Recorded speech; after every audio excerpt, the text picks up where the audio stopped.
Last month, Japan took a bold step, blacklisting more than 100 Chinese tech companies. Tokyo expected a nod of approval from Washington, but instead, it was met with silence from Beijing. Then, without warning, something strange began to unfold. Shipments of rare earth metals from China suddenly disappeared. In Nagoya, car manufacturers rushed to find magnets, chipmakers scrambled to stretch their parts. Within days, Japan realized its sanctions had sparked more than diplomatic friction. It had triggered an invisible blockade. Tokyo had unknowingly tightened the noose around its own supply chain. But this move didn't happen in isolation. For months, Beijing had been tightening its grip on the very minerals that power modern industry. The ones hidden inside electric motors, robots, and missiles. In October, China went further, adding new export restrictions and new layers of licensing rules. What used to take weeks now dragged into months. By September, the data spoke clearly. Chinese rare earth exports plunged over 30% from August, and magnet shipments collapsed after a brief summer rise. That drop rippled through factories around the world. When China turns off the tap, everyone downstream feels it, because nearly all global processing of these materials happens inside Chinese borders. Japan's controls on Chinese end users collided directly with Beijing's own export curbs, forming a loop that tightened with every step. On the ground, production lines began to stall. In Shizuoka, Suzuki Motors was forced to halt production of its Swift model, twice between May and June. Suppliers blamed shortages of rare earth products tied to Chinese export delays. Output resumed only once parts began flowing again, but the pattern was clear. Every licensing change in Beijing could disrupt manufacturing from Kyushu to Detroit in a matter of weeks. The timing made things even more complicated. After a turbulent summer and the resignation of Prime Minister Ishiba, Japan's parliament appointed Sai Takeuchi, the nation's first female leader, on October 21st. Her administration wasted no time, announcing an industrial revival centered on semiconductors, AI, aerospace, and defense. Days later, Finance Minister Katsunobu warned that China's tightening export rules posed a serious national risk and called for stronger coordination among the G7. By the end of October, Tokyo and Washington signed a joint framework on nuclear power and rare earth cooperation, a symbolic move to reduce dependence on Beijing's supply chain. But symbolism doesn't change reality overnight. China still refines the vast majority of the world's rare earths and magnetic alloys, and most companies still rely on Chinese refiners whether they like it or not. Trading giants tried to adapt. Sojitz began sourcing heavy rare earths from Australia's Lynas, refined in Malaysia, branding it as a non-China route for sensitive applications. Yet, even Sojitz still had to deal with Chinese partners for specific magnet grades and dysprosium-rich materials that no other country could yet supply. This double dependence mirrored a global truth. Diversification can buy time, but not independence. The real choke point isn't the ore itself. It's the chemistry and processing that turn it into usable material. And that expertise remains overwhelmingly in China. When Beijing slowed approvals again in October, shipments dipped all over again, and Japanese firms had to scramble through their contact books to keep production moving. The entire high-tech economy, from electric vehicles to defense hardware, depends on materials that trace back to the same Chinese bottleneck. Japan can hedge through Australia or the United States, but the world's most advanced magnet alloys still flow through Beijing's licensing system. Meanwhile, Japan's expanded export rules for advanced equipment, announced in September, were meant to block sensitive technology from reaching foreign weapons programs. Beijing saw that as a direct provocation, and industries on both sides began to feel the strain. Japanese toolmakers and chip equipment suppliers, already restricted in their dealings with Chinese fabs, now faced tighter limits that could delay maintenance, upgrades, and future orders.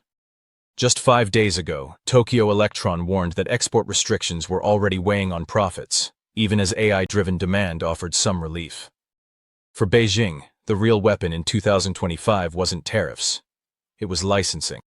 The Ministry of Commerce rolled out a stricter regime in spring, and magnet exports plunged to pandemic-era lows by May.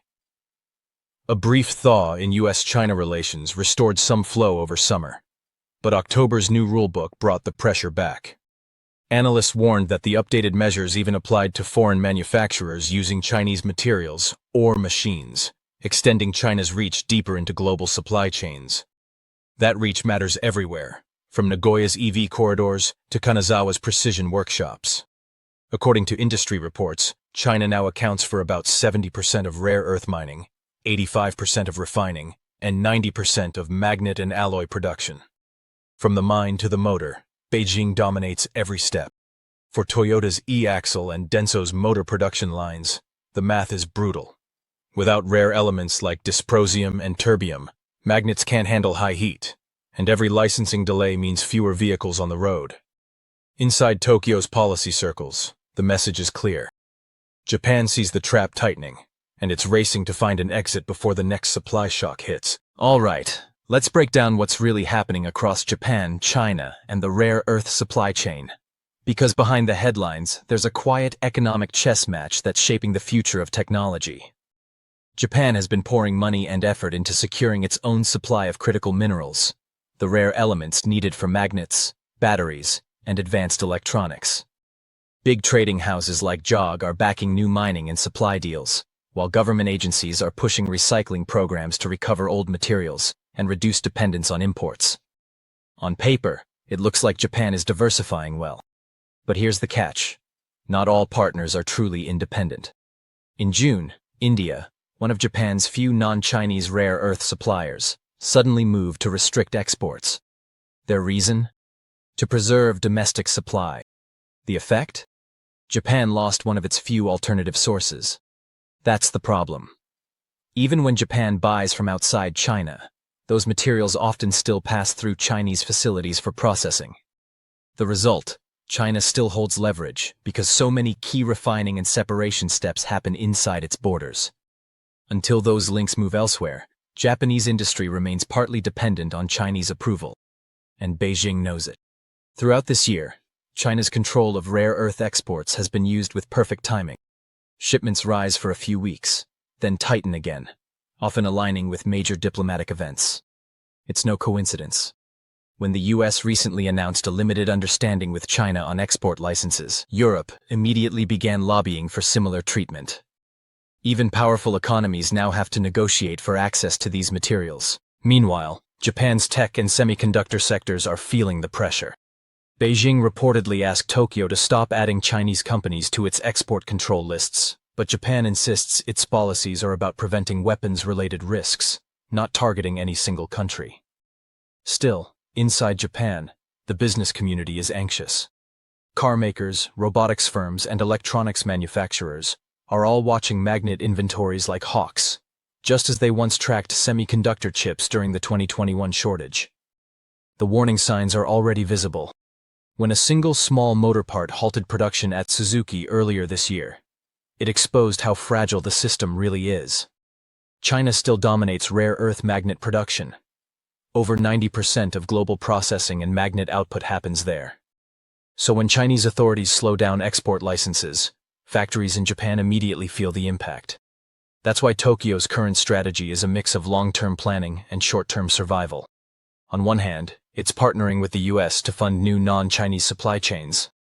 On another, Japanese trading firms like Sojitz are bringing in shipments from alternative miners such as Linus in Australia. But at the same time, Japan continues to quietly negotiate with China for export approvals, because some materials simply can't be replaced overnight. By September, reports from inside China showed how much harder it had become to get new export licenses. The following month, new rules made that tightness official. All of this unfolded just as Japan's own tech sector, led by companies like Tokyo Electron, faced conflicting pressures, booming demand for AI chips versus new restrictions on exports to China. Every move now feels like walking a tightrope, and through it all, the numbers haven't changed. China still refines more than 90% of the world's rare earths and magnets. That's why the US and Japan are pumping billions into new supply routes, and why Europe is still trying to secure its own access deals. Everyone wants independence, but they're still lining up for Chinese paperwork. In early November, Japan's new Prime Minister, Takaichi, took office and immediately launched an economic strategy task force to tackle these choke points, promising more public investment in semiconductors, defense, and advanced materials. Ministers have been ordered to build detailed roadmaps for every critical sector, from chip making to magnet production. But for now, Japan's reality is complex. It's expanding export controls to defend national security, even as it depends on Chinese inputs to keep its industries running. Beijing, on the other hand, is using rare earths as a strategic lever, reminding everyone that the world's clean energy and high-tech revolution still pass through Chinese supply chains. At the end of the day, it all boils down to a single question. When a precision motor in a Japanese factory needs a magnet made with materials processed in China, whose signature decides whether that shipment leaves port? That's the real power in this global equation.